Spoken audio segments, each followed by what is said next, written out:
rassemblement somme toute festif, mais un message qui l'est beaucoup moins.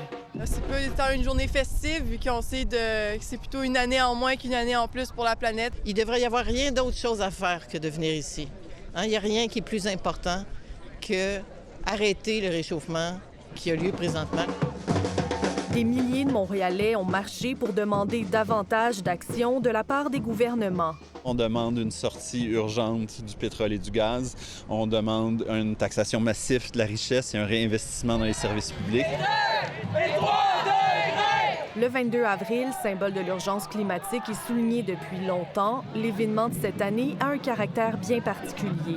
Le recul sur le troisième lien, c'est une victoire de la mobilisation citoyenne au Québec. C'est pour ça qu'on manifeste le sourire aux lèvres aujourd'hui.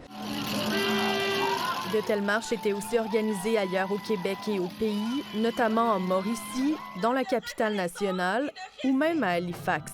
Les citoyens demandent unanimement une accélération de la transition écologique. Mais en amont du 22 avril, des entreprises semblent profiter de la tenue de l'événement pour faire de l'éco-blanchiment. Plusieurs estiment que le jour de la Terre est récupéré à des fins lucratives, une pratique vivement dénoncée.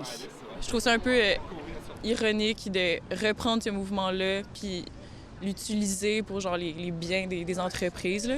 On ne devrait pas commercialiser le jour de la Terre. On ne devrait rien vendre le jour de la Terre. À Montréal, la marche s'est conclue avec un incident marginal. Un feu a été allumé par des manifestants. Ici Aimée Lemieux, Radio-Canada, Montréal.